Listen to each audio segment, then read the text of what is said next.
Buenos días a todos, muchas gracias Pablo. Es un honor para mí presentar esta actividad que tendrá lugar por primera vez en el Congreso de la Asociación Argentina de Hemofilia y Desórdenes Asociados. Se trata de un módulo donde bioquímicos podremos debatir sobre temas de nuestra especialidad.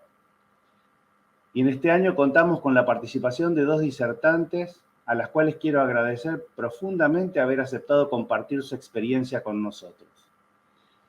Escucharemos 2 presentaciones sobre el abordaje desde el laboratorio de las nuevas drogas utilizadas en el tratamiento de la hemofilia. Y estarán a cargo de la doctora Nora Buta y la doctora Noelia Vilalta.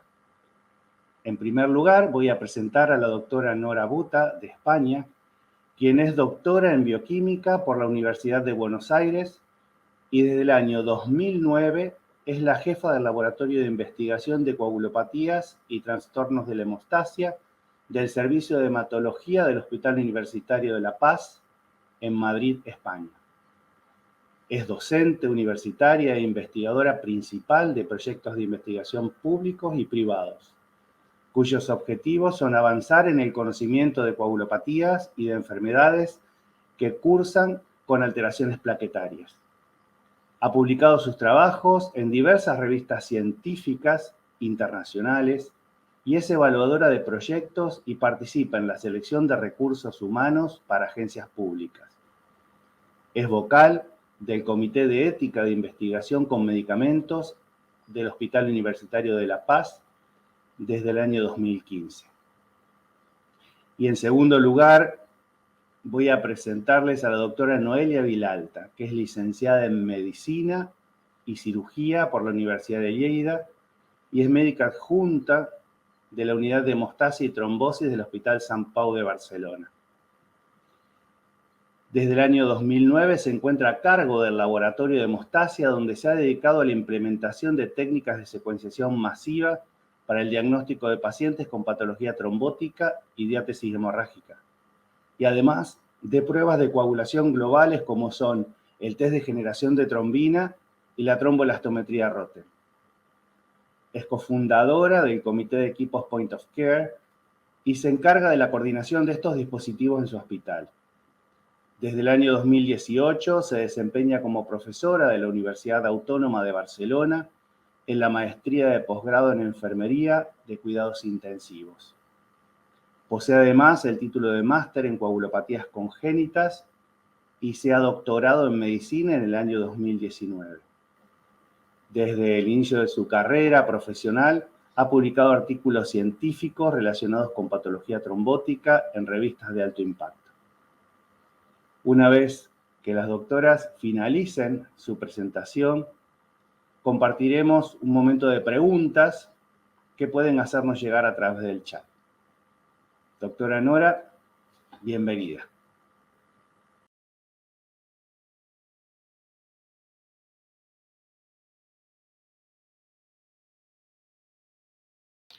Hola, buenos días. Ante todo, muchísimas gracias por la invitación para poder participar en este evento. La verdad es que me hace muchísima ilusión estar aquí y les agradezco la invitación. En esta parte de la charla vamos a hablar de los nuevos productos en hemofilia, el abordaje desde el laboratorio, pero utilizando los test globales de la coagulación. Por lo general, los test globales de la coagulación lo que tienen de bueno es que nos permite no solamente evaluar el punto final de la técnica que estamos realizando, sino también pues nos permite ver la cinética de la formación, ya sea del coágulo o, por ejemplo, de la generación de trombina. En el caso de la cinética de formación del coágulo, existen 2 métodos que están asociados a los 2 equipos que hay actualmente en el mercado. Estos son el TEG y el Rotem. Ambos tienen el mismo principio, que consiste en evaluar el rozamiento de un perno que existe adentro de una cápsula en donde está la sangre. Según se ejerza la coagulación, va a empezar a aumentar esa fuerza de rozamiento y eso es lo que vamos a evaluar. Entonces, las diferencias van a ser que en un caso lo que se mueve es el pin que hay dentro de la cápsula y en otros casos lo que se mueve 9 es la capsulita. Pero en realidad ambas cosas determinan lo mismo, y si nosotros vemos cómo se representa la cinética de formación del coágulo, vemos que tanto para el ROTEM como para el TEG la forma es exactamente la misma, aunque existen diferencias en los nombres de los parámetros. Por ejemplo, el CT, que es el tiempo de coagulación, en un caso en el ROTEM se llama CT, en el TEG se llama R, pero ambos evalúan lo mismo, y cada uno de estos parámetros está influenciado por los diferentes factores que actúan, ya sea en la coagulación o en la fibrinolisis. Por ejemplo, en el CT es especialmente sensible a los factores de coagulación, al factor tisular, a la fibrina y a su factor y a los productos de degradación de fibrinógeno. Mientras que la máxima fortaleza del coágulo depende más de la función y número de plaquetas y del fibrinógeno. Ambos métodos tienen reactivos que nos van a permitir evaluar la vía intrínseca, la extrínseca, fibrinógeno y plaquetas, fibrinolisis y el efecto de la heparina en la muestra. Y con ciertos adminículos también vamos a poder evaluar la función plaquetaria. En cuanto a la generación de trombina, lo que nosotros tenemos en el mercado, el último equipo que sacó Stago es un equipo que es totalmente cerrado y que está pensado para hacer la evaluación de generación de trombina a nivel asistencial. Nosotros en nuestro laboratorio utilizamos un test de generación de trombina, que es un test fluorogénico, que es el antiguo CAT, que tiene como reactivos para generar trombina diferentes tipos de reactivos. Uno de ellos tiene 1 picomolar de factor tisular más 4 micromolar de fosfolípidos, mientras que el reactivo PRP tiene solamente el factor tisular y el reactivo de micropartículas solamente los fosfolípidos. Este es el histograma que se presenta para ver la generación de trombina, y habitualmente nosotros lo que evaluamos es el tiempo hasta el inicio de la generación, el pico y el ETP, que es la generación total de trombina que vamos a tener en nuestro sistema. Es un método fluorogénico y esto no deja de ser un fluorímetro normal. Esto es como se ve, por ejemplo, está en rojo el control normal. Cuando el paciente con hemofilia tiene este registro que está en verde, y cuando le damos factor 8 vemos cómo se recupera. Ahora bien, nosotros tenemos un montón de posibilidades con estos test, pero ¿en qué condiciones los hago? ¿Cuáles son las óptimas para evaluar lo que yo estoy buscando? En particular, por ejemplo, vamos a tratar de ver qué es lo que pasa con el tratamiento con el emicizumab. Lo que voy a hablar ahora fundamentalmente es de nuestra experiencia en nuestro laboratorio.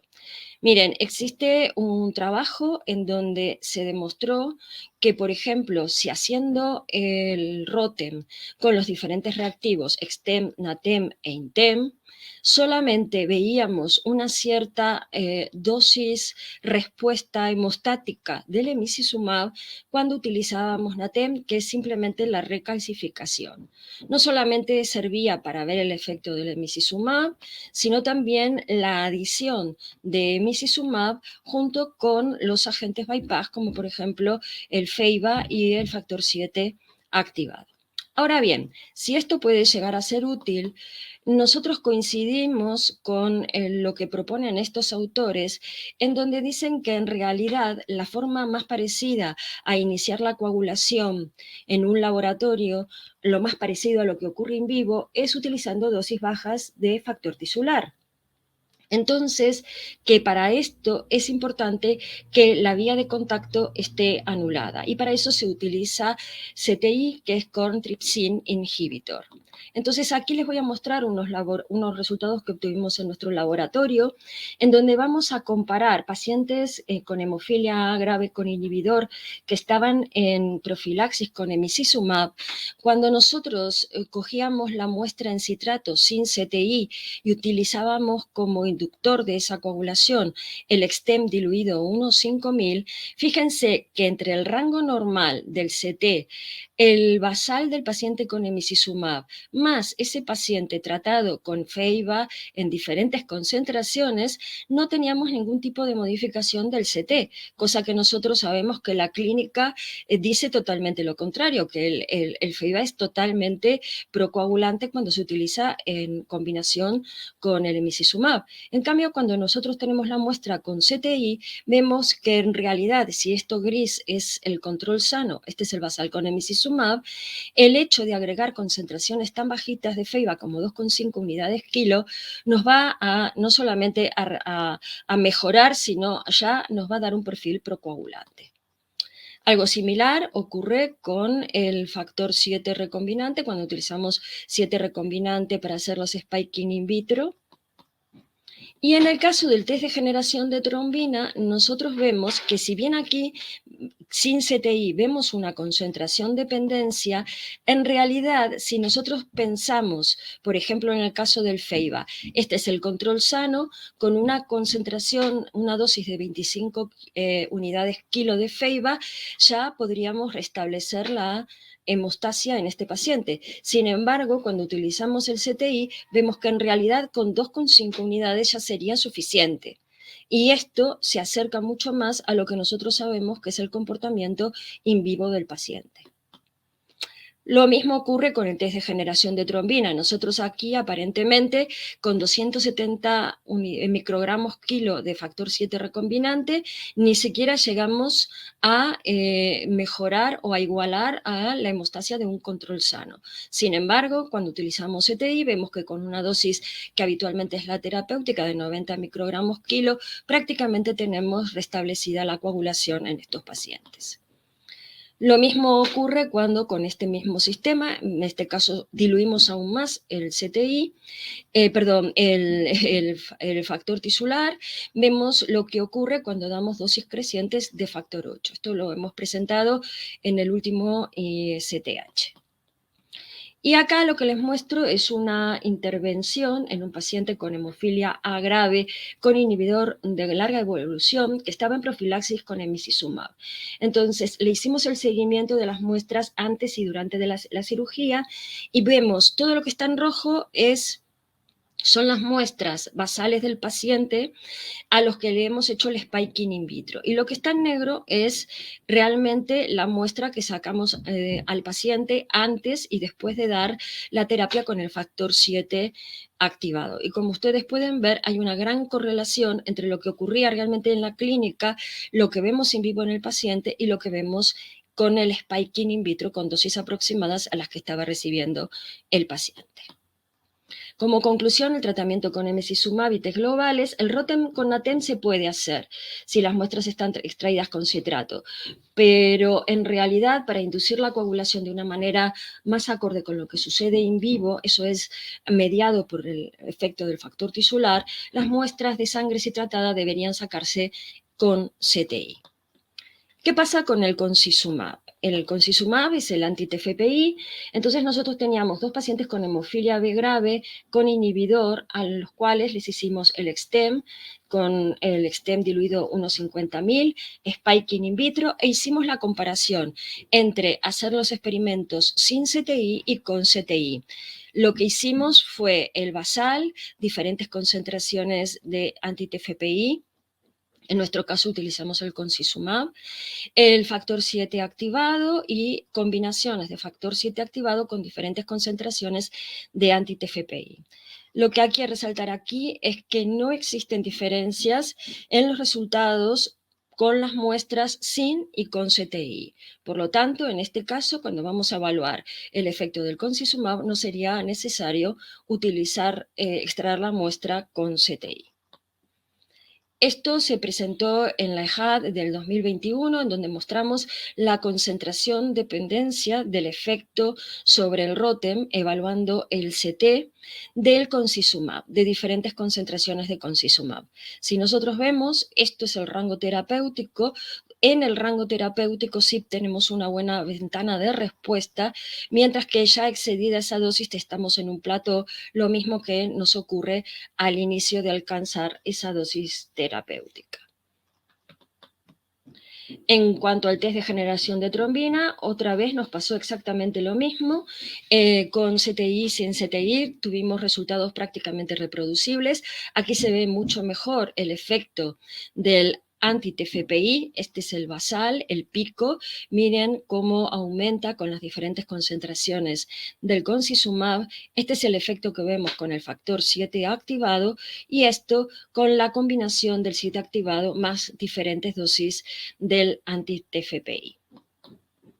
De igual manera que ocurrió antes que tuvimos un paciente en cirugía, uno de los pacientes que teníamos un ensayo clínico con el concizumab era un paciente que tenía hemofilia B grave, con inhibidores, tuvo que someterse a una cirugía ortopédica. Entonces, aquí lo que vemos es en rojo lo que obtenemos en valores in vitro, cuando hacemos spiking in vitro con las concentraciones que marcamos aquí abajo. Lo que está como un asterisco son, antes de darle el medicamento al paciente, cómo era el CT de su ROTEM. Y una vez dosificado, o sea, una vez infundido, en este caso el factor 7 activado, vemos cómo se normaliza la coagulación en este paciente. Como conclusión, el ROTEM con XTEM 150.000 y el CAT con el PPLO tienen una sensibilidad suficiente como para determinar el efecto hemostático del concizumab. Además, en el caso del concizumab, la extracción de las muestras con CTI no modifica los resultados de los test globales. Como conclusiones generales, podemos decir que los test globales pueden ser útiles para monitorizar el efecto hemostático del emicizumab y del concizumab, para inducir la coagulación con bajas concentraciones de factor tisular. En el caso del emicizumab, la muestra debería extraerse con CTI, y en el caso del concizumab no es necesario, y estos métodos deberían estandarizarse para poder obtener resultados comparables entre laboratorios. Simplemente quiero gastar 2 minutos para hablarles de un sistema que es el Total Thrombus Formation System, llamado de entrecasa el TETAS.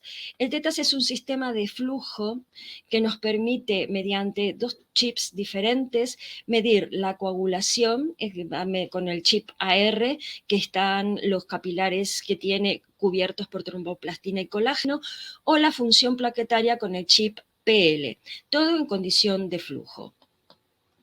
Esto es lo que se ve, la sangre fluye por estos capilares. Cuando empieza a coagularse o a formarse los agregados, lo que ocurre es que se va a ejercer una fuerza que va a oponerse al flujo de la sangre por esos capilares. Eso se procesa por medio de un software y nos va a dar un tiempo de oclusión que nos va a permitir medir ya sea la coagulación o la función plaquetaria. Entonces, este sistema no es muy útil para la hemofilia, pero sí, por ejemplo, para la enfermedad de von Willebrand tipo 3. Fíjense, esto es en el caso de un paciente de de enfermedad de von Willebrand tipo 3, prácticamente no tiene respuesta. El control sano es el que se muestra en azul. Cuando este paciente nosotros lo tratamos con un factor 8 rico en factor de von Willebrand, se recupera parcialmente la respuesta y hemos demostrado que el anti-TFPI en este caso nos sirve para recuperar el estado coagulativo y hemostático del paciente. Esto es simplemente como una curiosidad de un sistema que es muy útil. Bueno, muchas gracias por permitirme estar aquí. Estos somos los miembros del grupo de coagulopatías y trastornos de la hemostasia del Hospital Universitario La Paz, que entre todos hemos hecho este trabajo. Muchísimas gracias.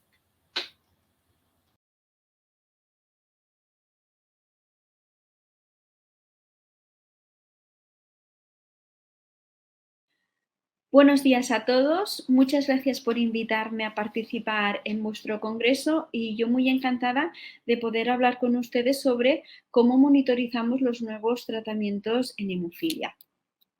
Estos son los temas que voy a tratar en mi ponencia. Voy a hablarles de cómo monitorizar los factores de vida media extendida, qué hacemos en el caso de la terapia génica, y en el caso de emicizumab me voy a centrar solamente en aquellos ensayos que basan su técnica en el tiempo de tromboplastina parcial activado.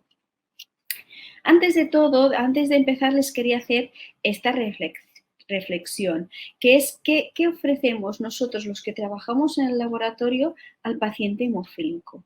Pues bien, nuestro primer contacto es cuando necesitan un diagnóstico, ¿no? Normalmente los cazamos a través de un paciente con un TTPA prolongado. No sé si aún en todos los centros se hacen el test de mezclas para diferenciar entre un inhibidor o un déficit de factor, pero hasta que finalmente llegamos a la dosificación de factores e identificamos al paciente con hemofilia. Sin embargo, a partir de este momento empieza un largo camino que acompañamos al paciente durante toda su vida, en que nos encargamos de monitorizar el tratamiento, ya sea como venimos haciendo desde hace años con los pacientes que reciben factor sustitutivo, pero sin embargo ahora estamos ante una nueva era de tratamiento sin factor.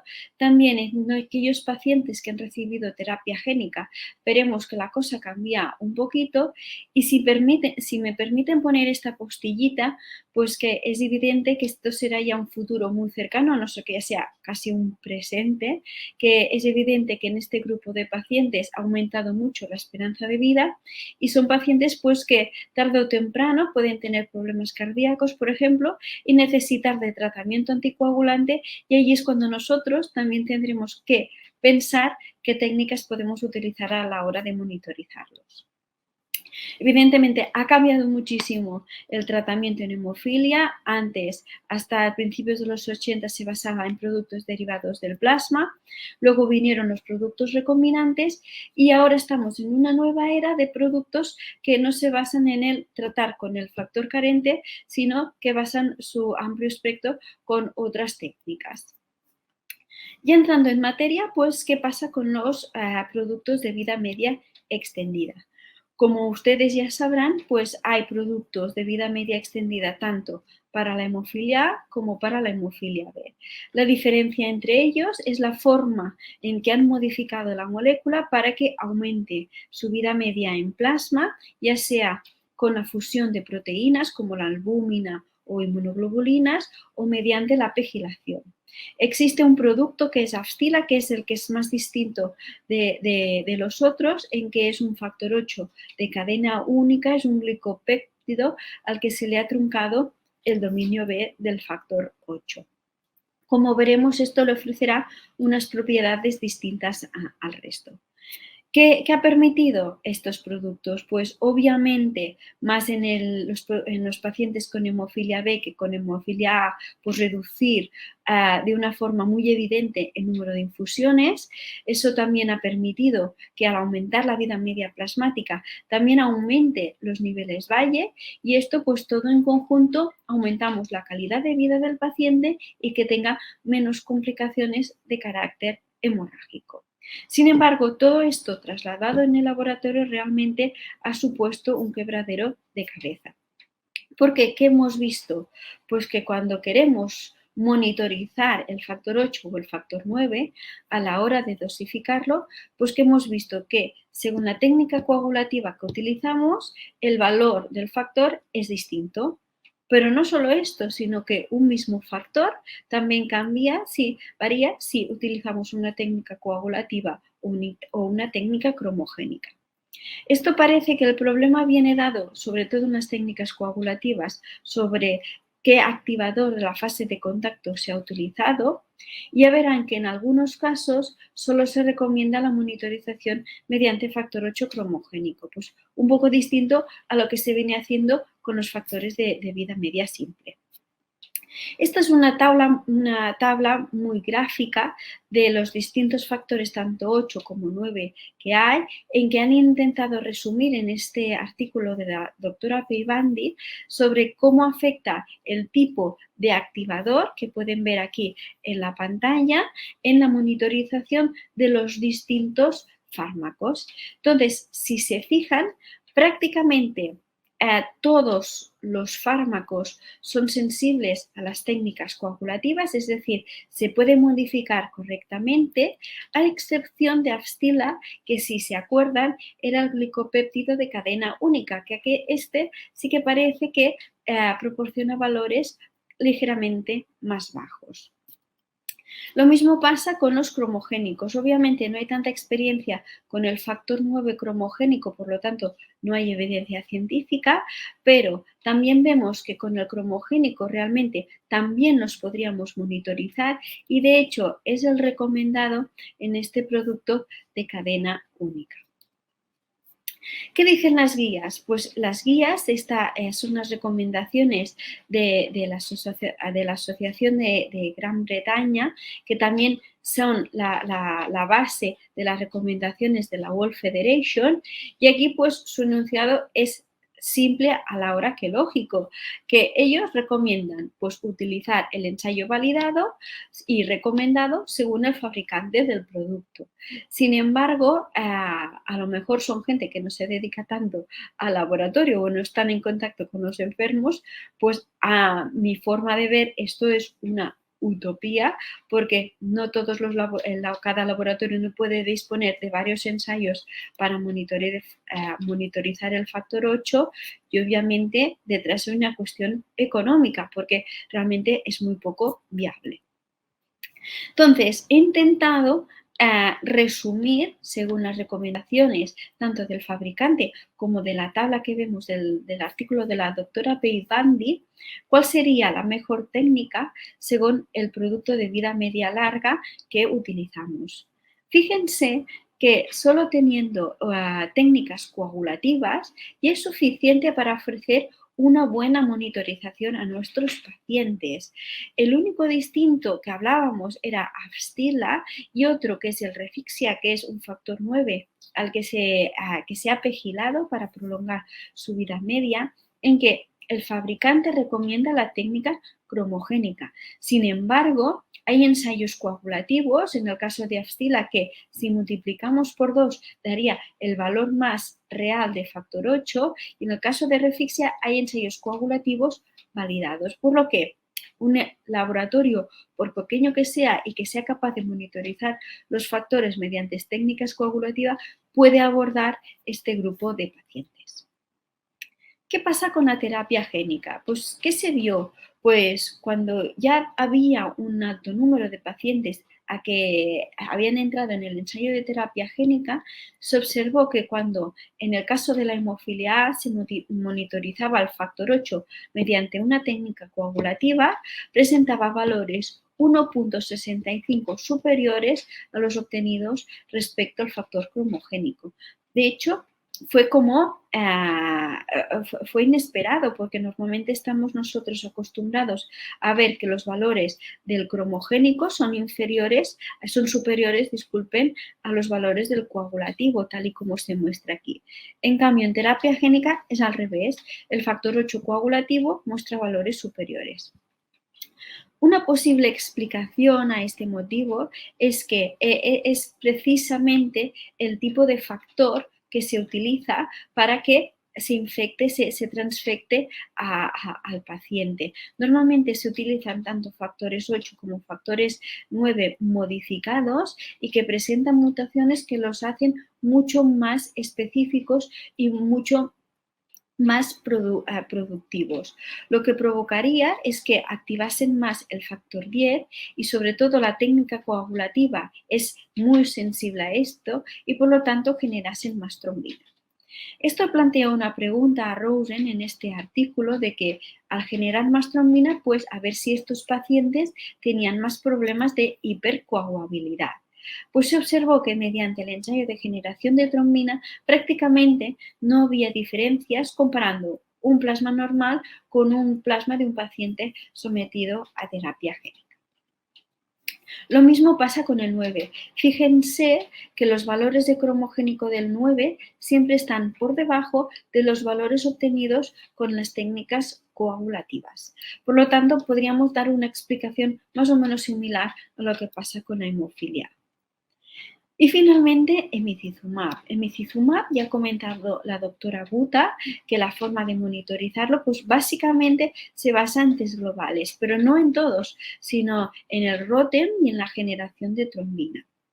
En cambio, en el APTT, un test que tenemos casi, bueno, no casi todos los laboratorios de coagulación, no es útil porque lo sobreestiman.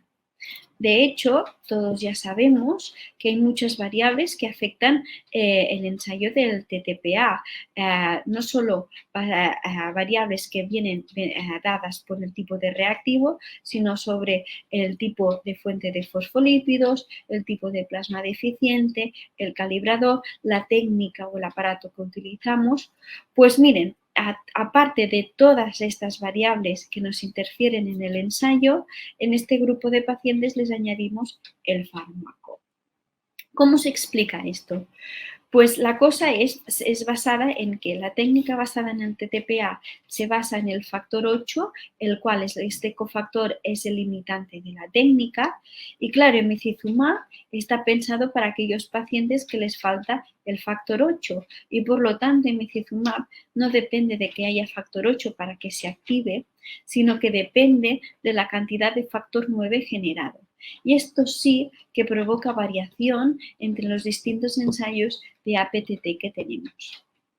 En esta tabla en azul están resumidos todos los ensayos basados en el APTT, que obviamente está el APTT, pero también están ensayos importantes en los pacientes con hemofilia, como el análisis de las unidades Bethesda o el análisis de un factor, o a la hora de analizar la resistencia a la proteína C activada. Finalmente, ya para terminar, pues qué conclusiones extraemos de la monitorización de los productos de vida media larga. Pues obviamente es imposible disponer de todos los reactivos, ¿no? Entonces, cuando puse esta conclusión, la primera frase que me vino fue que tenemos que escoger ese reactivo que cubra más las necesidades del servicio.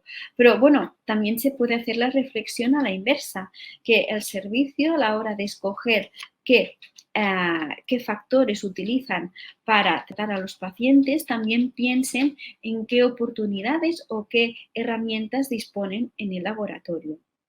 En la terapia génica ya hemos visto que normalmente el factor 8 coagulativo da valores mucho más altos que el cromogénico. ¿Cuál se tiene que monitorizar? Realmente no está claro, parece que la tendencia es más hacia el cromogénico, pero sin embargo, de momento se recomienda monitorizar ambos en este tipo de pacientes. Y finalmente, en el emicizumab, ¿qué tenemos que hacer? Pues primero, es fundamental modificar la técnica de cálculo del inhibidor porque este es un problema que tienen nuestros pacientes y es un problema grave que tenemos, que surge la necesidad de resolver. Otra pregunta que me sugiere y que dejo ya, si quieren, para el debate es si en este grupo de pacientes es necesario monitorizar el factor 8.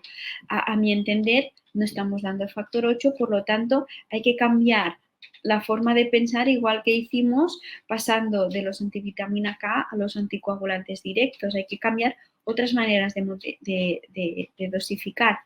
Y finalmente, cuando hablamos de las técnicas basadas en el TTPA, pues realmente hemos visto que no son útiles, pero hay que buscar alternativas. Por ejemplo, en el caso de la resistencia, pues en vez de medir la resistencia, pues buscar mutaciones como por ejemplo en el factor 5 Leiden o en el factor 5 en general.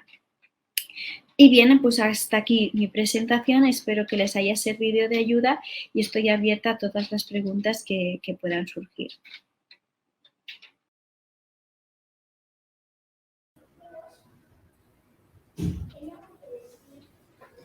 Buenos días a todos.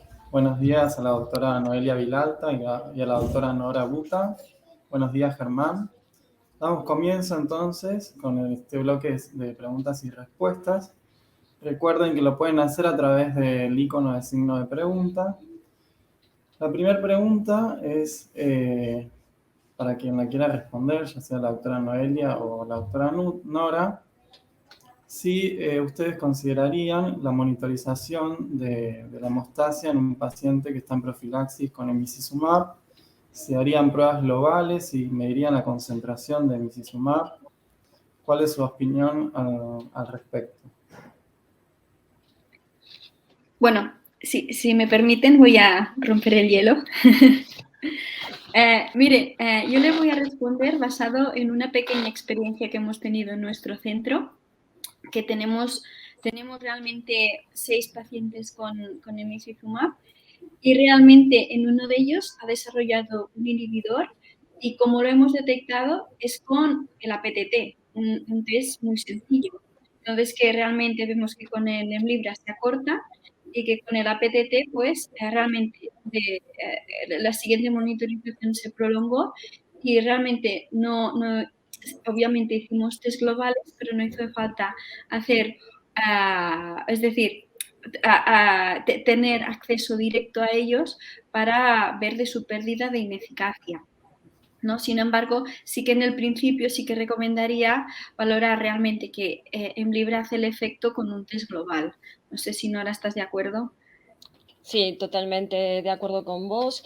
Además, existe el hecho de que no se pueden, hasta el día de hoy no tenemos disponibles métodos para monitorizar la concentración del emicizumab en plasma. O sea, los han utilizado para los ensayos clínicos, pero por lo menos nosotros no tenemos disponibilidad para hacerlo. Entonces, lo más útil, en cualquier caso siempre, yo creo que lo más útil es buscar el efecto, ¿no? O sea, evaluar el efecto y no la concentración de un fármaco. Y en este caso, el efecto, por ejemplo, como dice Noelia, con una técnica de APTT podés ver la falta de efecto del emicizumab en un momento dado, aunque no es muy habitual ver inhibidores, ¿no?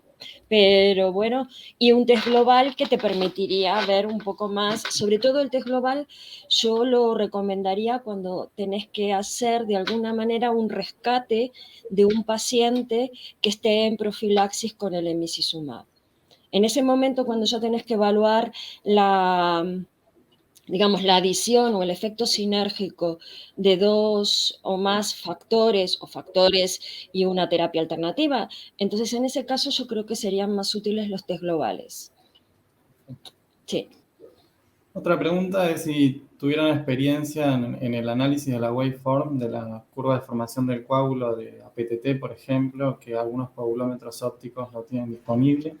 Si esto sería útil para monitorear estas nuevas terapias o no sé si tienen experiencia al respecto. Yo no tengo, el nuestro no tiene esa posibilidad de ver la cinética de formación. El nuestro es más sencillo, te da solo el valor final, no lo sé. Probablemente te pudiera dar algún tipo de idea.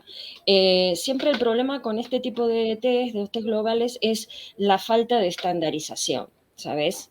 Entonces siempre depende todas las cosas mucho del criterio del laboratorio y de la experiencia del que vaya a analizar los datos para saber si eso es realmente digamos, si es importante, si es una alteración importante o no. Por eso siempre lo más aconsejable es que, independientemente de que tu método pueda estar, por ejemplo, estandarizado, siempre incluir dentro de tus análisis controles sanos para evaluar intraanálisis las características de tu paciente. Porque a veces sí, viste, ha pasado a todo el mundo, viste, que has cambiado de lote de reactivo y sobre todo los test globales que no tenés nada muy claro para estandarizar, ¿sabes? Y en el caso, por ejemplo, Noelia tiene mucha experiencia, ella tiene el CAT nuevo, ¿no? El Genesia. Y en ese caso está mucho más cerrado, ¿no? Entonces, las variabilidades que podés tener con los operadores, eso el equipo pierde versatilidad porque no podés jugar cambiando concentraciones y hacer ese tipo de cosas, pero vos te asegurás que por lo menos todo lo que tenga que ver con variabilidad del operador lo tenés, te lo evitás, ¿sabes? Porque esa es la otra cosa. ¿Quién tiene esos equipos en los laboratorios? en dónde lo tenés ubicado, ¿sabes? Porque no es lo mismo que lo tengas en un laboratorio de urgencias, que por ahí hacen un ROTEM y lo interpretan una vez cada 2 meses, o que lo tengas en un laboratorio de hemostasia o específicamente dedicado al control de la hemostasia. Por eso es la utilidad de este tipo de equipo como el Genesia. Perfecto. Una pregunta de la audiencia desde la doctora Mirta Arias. Si, por ejemplo, tenemos un sistema reactivo instrumento de una marca y la recomendación es que utilicemos otro reactivo de APTT porque para ese producto tenemos problemas. ¿Cambiarían todo el sistema, o sea, el plasma deficiente, el calibrador de la marca que lleva el APTT también? ¿O usarían solo el APTT de esa digamos, que está recomendado con el plasma deficiente y el calibrador que uno utiliza en su equipo, digamos? O sea, ¿hay algo al respecto, si hay alguna recomendación? Bien, la recomendación es clara, que uses el mejor reactivo para cada fármaco, pero obviamente lo que hemos comentado, la realidad no es esta. Entonces, en un caso como este, obviamente yo creo que uno tiene que saber la realidad de su laboratorio, entonces saber si realmente esto satisface las necesidades de la mayoría de peticiones o no. Entonces, si el cambio de reactivo a nivel económico no es mayor, ni tampoco realmente es muy importante, por ejemplo, en caso de una PTT, se podría plantear. Si no, una alternativa es hacer un test paralelo con un pequeño número de muestras y luego valorar si realmente existe esta diferencia, porque aunque yo os haya presentado estas tablas se basan en los estudios que han hecho los que han autorizado el fármaco, donde realmente datos en vida real existen. Y, por ejemplo, en mi parecer, los Eloctas, por ejemplo, que tenemos un gran número, sí que tienen, a pesar de que digan que los cromogénicos son más altos, a mí me salen más bajos con mi técnica. Entonces, yo creo que tienes que, guiarte por las recomendaciones basadas en los estudios, pero también basados en vida real, y aquí a lo mejor es donde entramos nosotros y aquí poner en común todos la experiencia, porque a lo mejor es un poco distinta. Sí, yo creo que siempre tenés la oportunidad de validar la modificación con el método que vos estabas usando hasta ese momento. Entonces, de esa manera podés encontrar una correlación y si hay algún tipo de discordancia, ver hasta dónde tenés esa discordancia, ¿sabes? Además que, digamos, uno está midiendo muestras de pacientes reales y muchas veces los trabajos publicados utilizan, digamos, spike con el concentrado. Entonces, puede haber diferencias. ¿Sí? Después Sí, la otra pregunta sí, es acerca de cirugías. ¿Por qué se utiliza ROTEM y no test de generación de trombina? porque el ROTEM es más inmediato. Cuando vos estás pautando a un paciente o estás haciendo el seguimiento del paciente, te interesa tener lo antes posible el resultado. Entonces, directamente vos agarrás, te traen de la planta donde está ingresado el paciente la sangre del paciente, entonces vos inmediatamente en 20 minutos puedes dar el resultado, no esperás hasta ver la fibrinolisis, aunque después sigas, porque el método te da la opción también de ver la fibrinolisis del coágulo, vos directamente para darle el valor del CT al médico para más o menos ver en qué condiciones está, es mucho más rápido que un test de generación de trombina. Eso sobre todo cuando vos estás haciendo una cirugía y te interesa tener el valor en el momento, ¿sabes? Porque el inconveniente que tiene el ROTEM, como también el TEG, es que necesitas muestras frescas. En cambio, por ejemplo, imagínate que vos lo que querés hacer es evaluar el efecto de no sé qué cosa en varios pacientes, en una serie de varios pacientes, que tu opinión o tu decisión terapéutica no depende del resultado de esa técnica, pues entonces vos podés hacer un CAT, podés hacer un estudio multicéntrico con un CAT porque vos necesitas plasma. Y el plasma lo podés congelar. Y luego si querés compartirlo o compartir y enviar muestras de plasma congelado, podés hacer un estudio multicéntrico evaluando, qué sé yo, el efecto del Elocta en pacientes con hipertensión, qué sé yo, por decir algo. Y eso lo podés hacer, pero cuando vos necesitas inmediatez, es mejor el Rotem. Y ya vamos con la última pregunta, porque estamos ya sin tiempo. Comentaron acerca del uso del sistema TETAS. Digamos ¿cuál sería su uso para evaluar la hemostasia en las coagulopatías y si lo evaluaron en pacientes con trombocitopenia? Sí, mira, el TETAS es un sistema que es muy útil, por ejemplo, para lo que es la enfermedad de von Willebrand. Existen estudios publicados ya desde hace unos años que para los pacientes con enfermedad de von Willebrand es uno de los métodos más fiables para evaluar la hemostasia en esos pacientes, ¿no? Y Nora, de, te quiero hacer una preguntita, porque vos hiciste hincapié en los tipo 3. ¿Qué bueno, experiencia tuviste con el tipo 1 o el tipo 2? tipo 1, nosotros tenemos experiencia, muy poquitos pacientes con tipo 1 y tipo 3, y los dos dan resultados anómalos, y en el caso del tipo 3 evaluamos, vos viste que pudimos evaluar el efecto de un factor 8 rico en von Willebrand y ver cómo se recuperaba la respuesta. En el caso del tipo 2, nosotros no tenemos experiencia, pero sí hay un grupo japonés que Minori, bueno, no me acuerdo ahora el nombre del investigador, pero que tiene publicados diferentes tipos, hacen una especie de correlación entre el riesgo de sangrado y los resultados con el TETAS. O sea, para eso es muy útil. Sobre todo en el caso de estos pacientes, imagínate, para regular la coagulación en una parturienta. Vos sabés que dentro de las coagulopatías, la enfermedad de von Willebrand es una de las que está más, sigue siendo rara, pero es una de las más difundidas, ¿no? Y existe realmente problemas muchas veces con las pacientes que van a dar a luz y demás.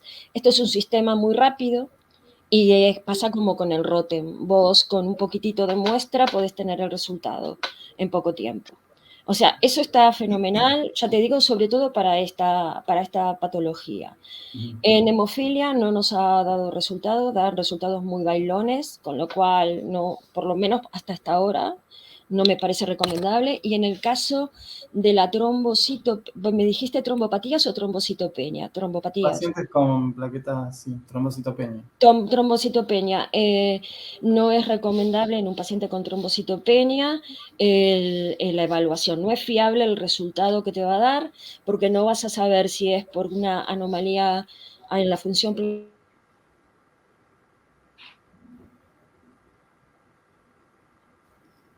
Se cortó la comunicación. Se cortó Nora. Sí. Estamos ya Hola. Ellos han desarrollado ahora un chip que se llama chip HD, que justamente para el caso de las trombocitopenias, pero para la utilización, no te discrimina tampoco si es una disfunción plaquetaria o no. La idea de ponerlas, de utilizarlo es, te llega un paciente con una hemorragia, bla, bla, bla, y ves que no coagula. Entonces le das una transfusión y ves que recupera simplemente porque recupera el número de plaquetas.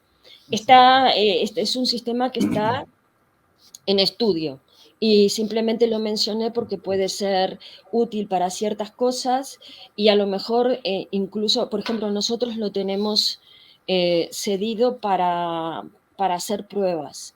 Te quiero decir que pienso que si alguno de ustedes puede llegar a estar interesado, poniéndose en contacto con la casa que les pueden ceder a lo mejor el equipo como a nosotros, y hacer ustedes pruebas con vuestros pacientes y demás. Fundamentalmente por eso, lo puse como una alternativa más actual.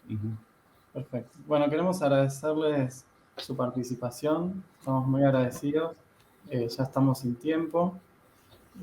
Ahora vamos a continuar con la siguiente charla, que está a cargo de la coordinación por el doctor Gustavo Lencisa. Pero bueno, podríamos seguir discutiendo toda la mañana, queríamos... Vamos a hacer un Zoom paralelo. Muchísimas gracias, de verdad. No, gracias a ustedes por invitarnos. Exacto, un placer. Chao, hasta luego. Adiós.